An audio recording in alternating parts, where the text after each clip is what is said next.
In deze doos zitten de eerste exemplaren van de nieuwe editie van Louis Couperus meesterwerk Extase.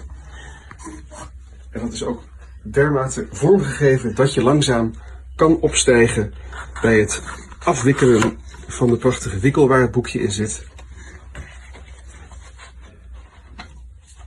Opstijgen naar het licht.